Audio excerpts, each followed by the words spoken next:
Namaskar. Welcome to another episode of Editorial. Okay, I've got 3 topics for you. Actually, no, I don't have 3 topics. I have 2 topics because I want to continue my yesterday's topic. There were some questions that were raised yesterday on my editorial, which I want to answer. So that is how I will start my editorial.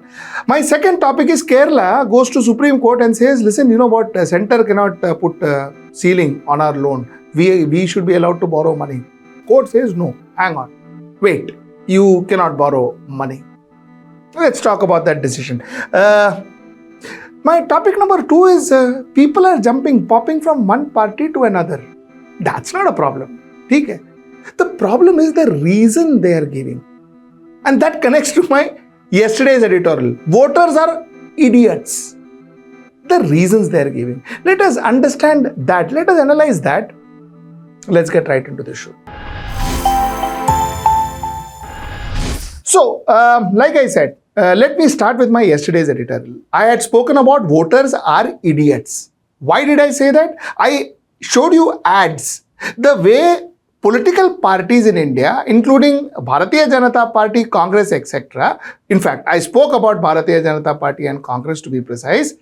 The way they are releasing ads, the way their ads, what their ads are offering, they are actually infantilization. It's infantilization of voters. They consider us to be infants. That हमारा सोच बहुत limited है. We do not understand. We do not comprehend. So it was like tacky, comical ads that they were presenting. I also showed you ads from United States.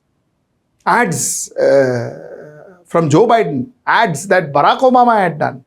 Good ads. And the way they explain to their voters what their policies are, what they did till now, what they intend to do next 5 years if they come to power, how are they compared to their competitors, what are their competitors saying, what are they saying. They go out of their way to explain to their voters as to what they intend to do. Because they feel that their voter deserves to know. And our people here feels that we are fools. We do not understand. To which some people wrote to me, few people, but some people wrote to me, but I thought it is very important that we answer this question. Some people wrote to me saying that, क्या बात कर रहे हो? अरे United States audience है, that audience is very different. India में, people don't understand. Our Indian people do not understand. You know what?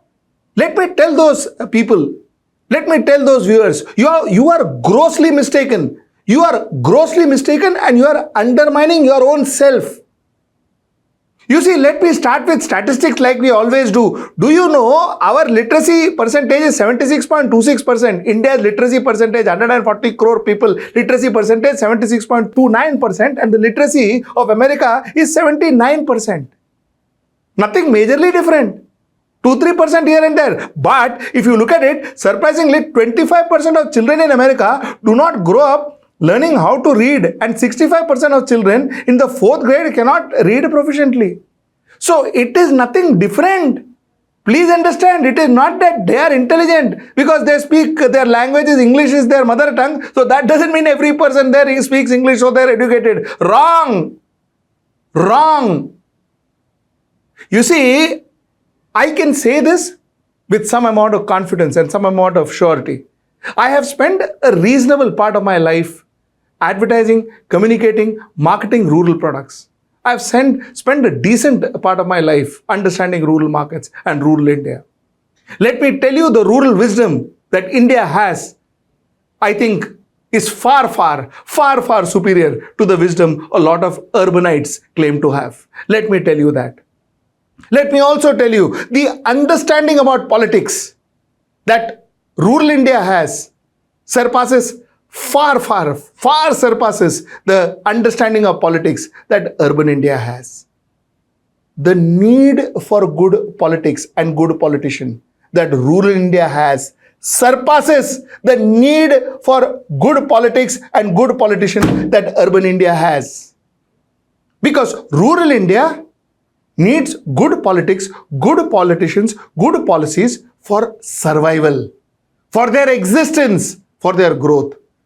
Urban India, a lot of these concepts called survival, growth, development are taken for granted because you're in urban India. So next time Next time, please do not brush away by saying that Indian ko nahi samajhta hai. Indians do not understand. Please don't brush away. Go check your statistics. Go check your statistics. And please do not think that Indians are illiterate and rural India is zero people who do not understand. Possibly if somebody says that about urban India, I will accept. I may accept. But if you say that about rural India, well, I think either you have not studied statistics or you have not been to rural India. This would be my answer, my first point. And let's go to my third point actually. Why? Because it is related to the second point. You see, a lot of people have quit different parties, especially Congress. Let's talk about Congress. Ashok Chavan quit Congress. He said, he sees better management, better administration by Narendra Modi in BJP, so he wants to go to BJP. That is what he said. So he went to BJP. Okay, today there is a gentleman called Gourav Vallabh. Gourav Vallabh, I used to like him because he was a good spokesperson. He was a fantastic spokesperson. He says that, no. He says that, he was not going to opposition. He quit Congress saying that, I do not want to be forced to talk ill about wealth creators. I do not want to be abusive towards wealth creators. Now, saying this, he quit. He says, I do not want to abuse wealth creators. Why am I abusing wealth creators, Baba? He said this. I have a question. You see, you have heard of cash for vote. Correct? So you pay cash and you ask or you cast a vote for a particular party. You have heard cash for questions now. Okay. Now, what was the obligation for Gourav Vallabh to abuse a wealth creator if he was convinced that the wealth creator is clean? Which means, did Gourav Vallabh purely abuse that wealth creator because he was given a brief by his political party? So, while hearts of hearts, he knew that that poor wealth creator is a very good man, Baba, very good man. But the reason I have to abuse him because my party tells me so. Which means, what moral compass does this man have? He calls himself a professor. He's an educated person. And you just abuse an innocent person, which is what he claims that wealth creator, you make me innocent, you make me abuse and all that. You are abusing a wealth creator, an innocent wealth creator according to you, because your party says so. Because so that you can become bigger in your party, so that you can get tickets for election, so that you become very powerful man, for which you pick up a poor innocent wealth creator, as he calls him, and abuse him. Is that what you have been doing for so many years? Arey, if that is the case, what right do you have to be in social life? What social service are you going to do? You, though, for your own sake, will abuse anybody. Today you abused the wealth creator according to you. Tomorrow you will abuse the poor. Day after tomorrow you may abuse the lower caste. Day after that you may abuse somebody else. You may abuse anybody. I mean, I am assuming it. I am not saying you will. I am assuming it. But why should I not assume it? You did that to wealth creators according to you. I didn't say that. You said it. So I am very surprised, Baba. After that, immediately he went and joined BJP, which is fine, which is good, which is his choice. But the point is, I am surprised as to how people give reasons and how they expect or assume that voters would accept it. Like another gentleman, Sanjay Nirupam, not that he's a big leader or great leader and all that, but all the same, he says, Rahul, there are 5 power centers and Rahul Gandhi is 1 power. You see, most of these people who makes these kind of statements, see, when various press conferences, various meets, I've seen these people. I've seen these people who are around these Gandhis. And I used to wonder, why would somebody do this? And believe me, I would never want to get into politics, because when you see these kind of leaders going around those, these top leaders, going, piche ghumte. In our life, in our corporate life, in entire corporate lives, and most of the people who are in corporate lives and who have done well in corporate life, who knew our jobs, we never went around our bosses. We never did that. So we are not used to it. And when you see something like that in front of you, you feel surprised. Hey, aadmi kyun itna piche pada hai? Why would somebody want to kind of bootlick so much? Why would somebody run around like some slave around a political head? Those days, a lot of these people I have seen who now goes out and criticizes these people, those days they will run behind them like some kind of a attendant. And then when they leave the party, they abuse these people. What is your credibility? Why do you do that? You want to quit a party because you have not been given a seat. You want to quit a party. You never won elections for a long, long time. And that's the only way you can win an election is by going into another party.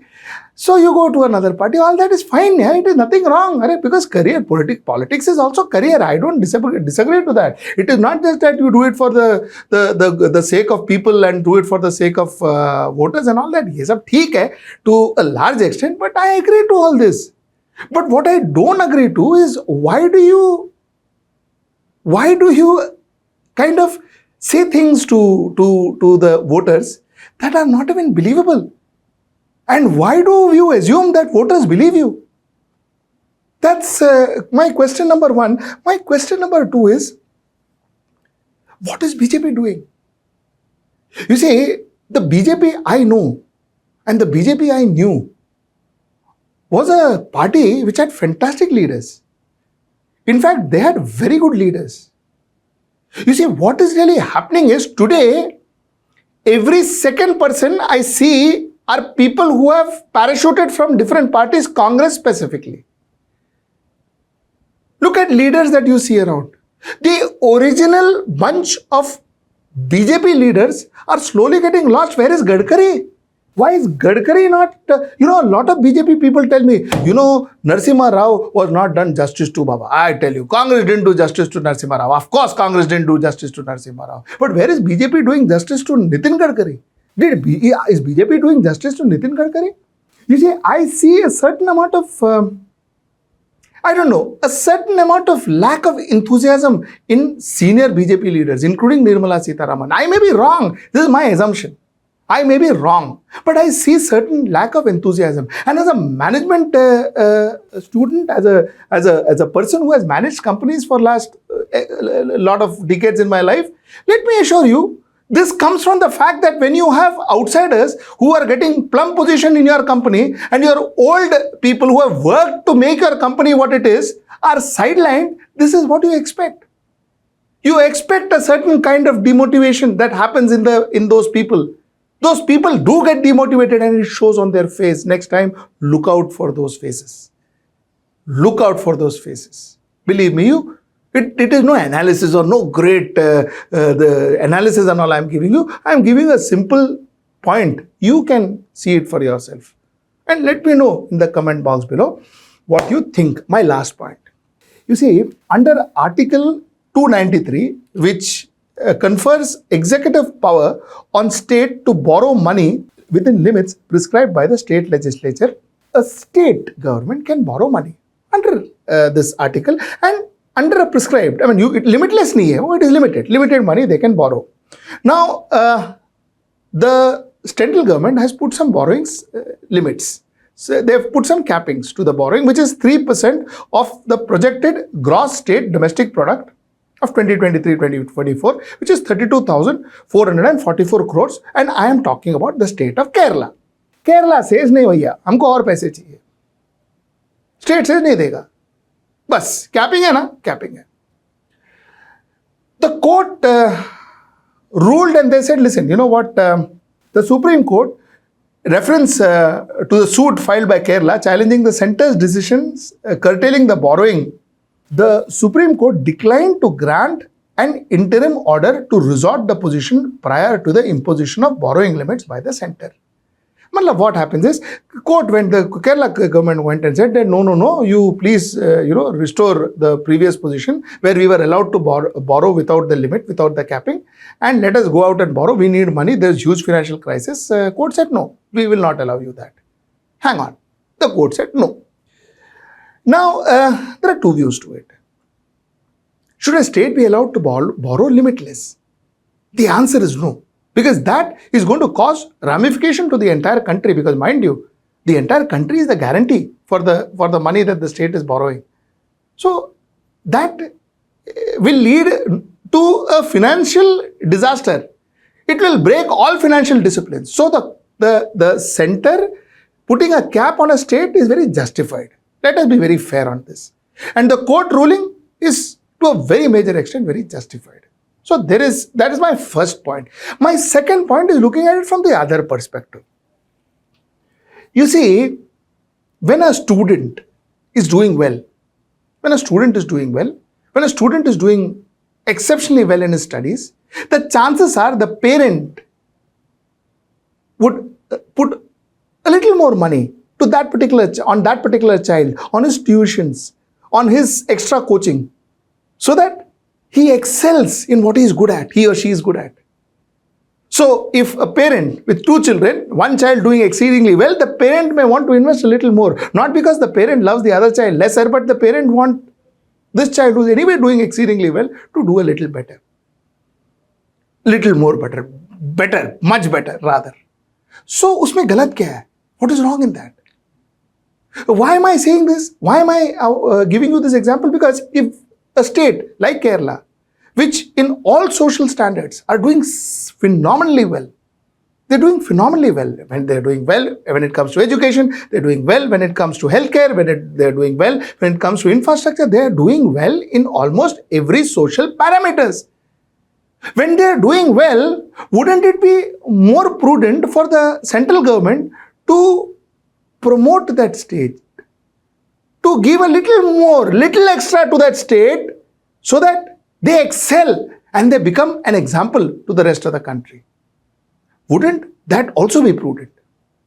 So while here I go by the court's verdict and I would want the court to take a call, obviously like always, not that it is my choice, that is how it works in this country and every civilized country. But I think the court's direction is also perfectly correct.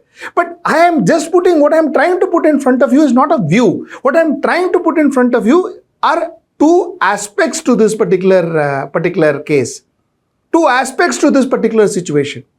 One from a center's perspective and what the court said, and one possibly from a state's perspective, which is trying to excel. It is not that the state government, to the best of my knowledge, it is not that the state government is splurging and all that is not happening according to what I understand. The state government is showing results. And if the state government is showing results, if they are promoted, if they are pushed, if they are encouraged, what is wrong in that? This is how I would want to end my editorial, and I will see you not tomorrow. I will take a break tomorrow. I will see you day after tomorrow, that is Saturday at 10 p.m. Till then, namaskar. Stay ahead with our cutting-edge news app. Instantly access the latest shorts in just 1 minute and breaking news in just 50 words. Download now for a smarter, faster news experience.